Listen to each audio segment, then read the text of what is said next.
Hi guys!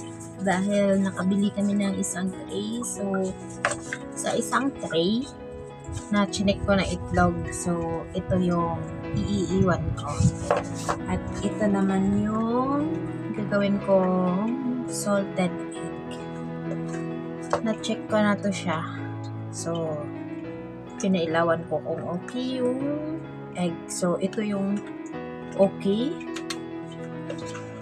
So, gagawin ko to siyang salted egg. So, i-prepare ako ng lalagyan. Tapos, una kong gagawin is huhugasan yung egg. So, maghuhugas tayo. Dito. Ayun. Kasi hindi, so, okay lang. Kahit hindi nakita sa ito. At dito ko, after ko mahugasan, so dito ko siya ilalagay.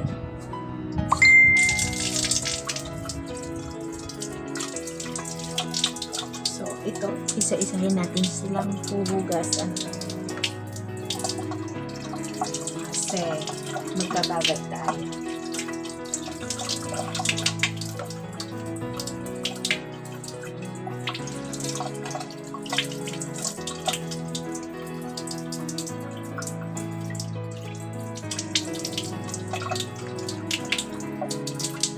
Last time, nakagawa na kami. Siguro mga, lang yun, 8 peraso.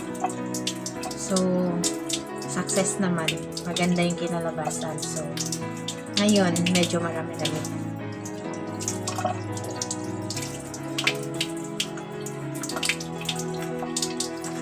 Masarap siya pang ulam.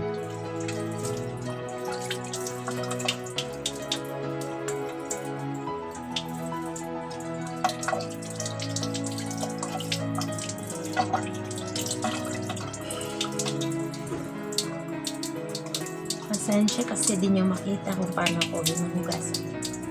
So, I think alam nyo naman kung paano hugasan yung itlog, diba? Madali lang.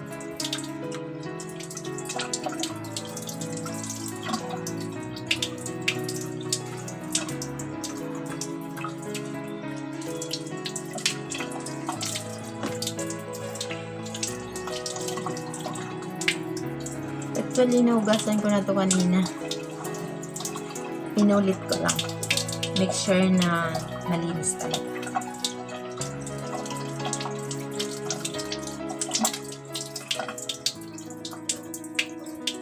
So,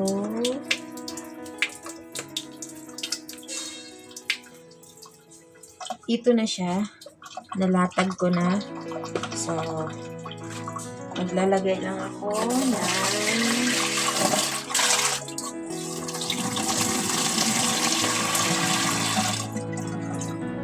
tubig. Then, so guys, ito na yung itlog. Gumawa na ko ng yung tubig niya na ibababad ko dyan. Tapos, maglalagay tayo ng maraming asin. Sobrang lana. Grabe yung eye bags ko. Akin din. So, kailangan marami yung asin para masarap siya.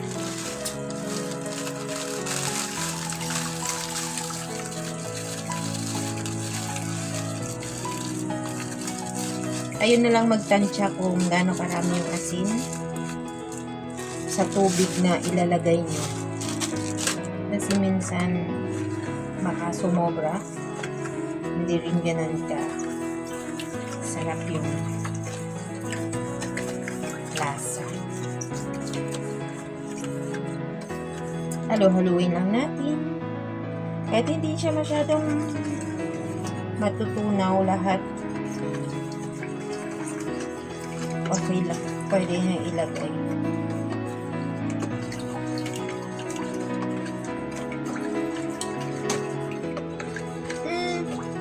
Pinailo tapos pinatay yung ilaw. Yung kasama ko kasi sobrang addict dito. Gustong gusto niya. Sabi niya, gagawa ko ulit. Ito yung ginagawa ko dati nung nasa Saudi kami.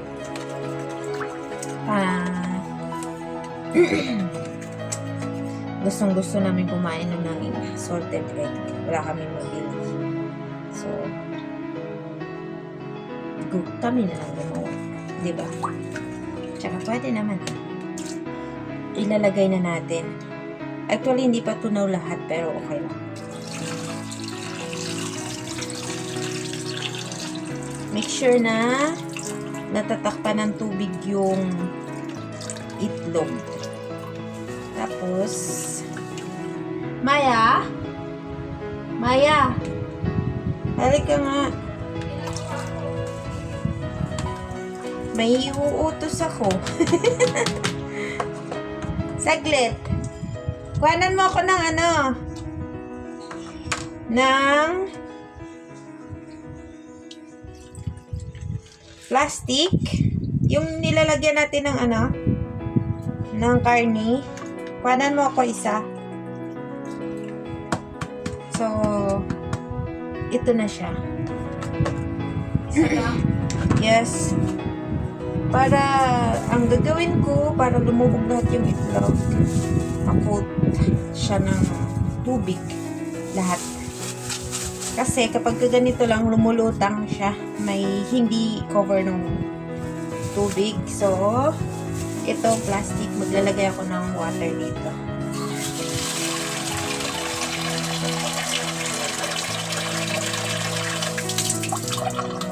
Ito yung gagawin kong patong dito sa taas para lulubog sila lahat.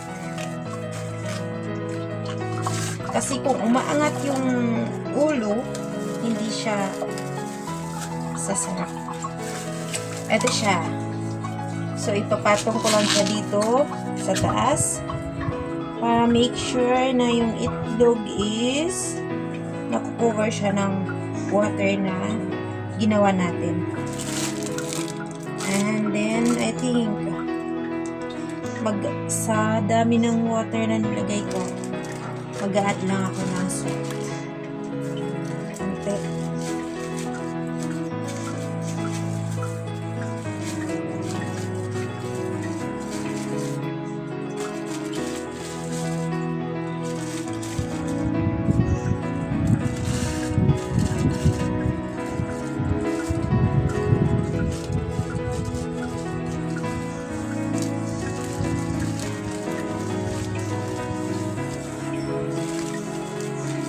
Konti daw pero marami. Okay.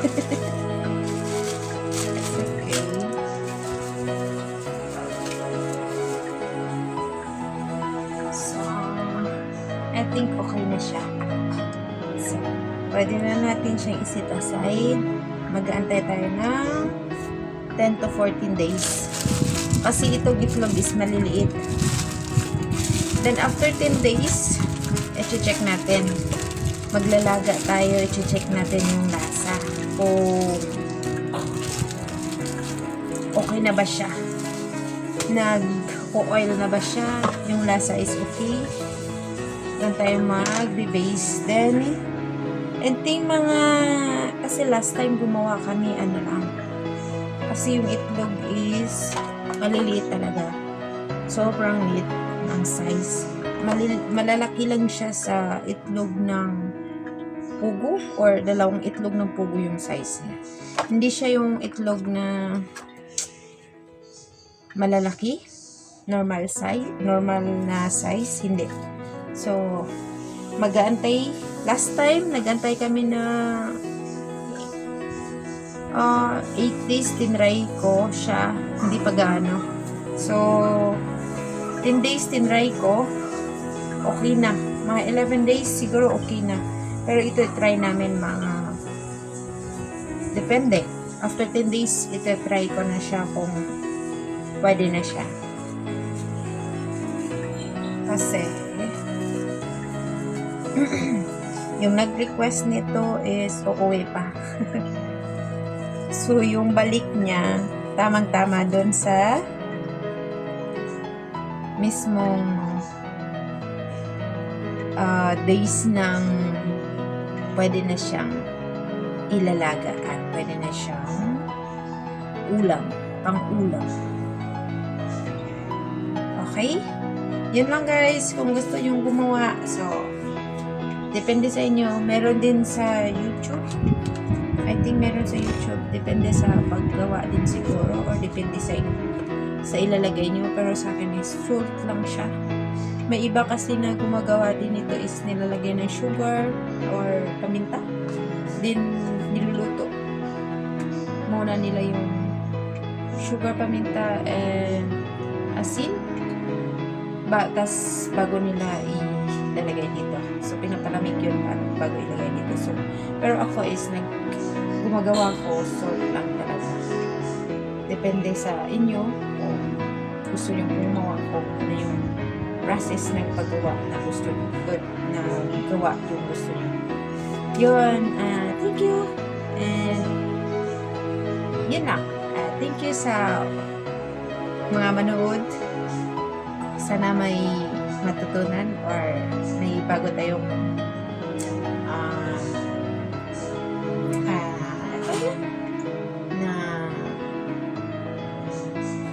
kalimutan ko. Basta para may bago tayong matutunan sa ganitong gawin sa mga nag-iimbak ng maraming itlog na hindi agad makakain yung ganun, or minsan hindi na ma-consume lahat. So, yung itlog is actually pag matagal masisira. So, sa amin is ito yung ginagawa ko. Yan lang. Thank you!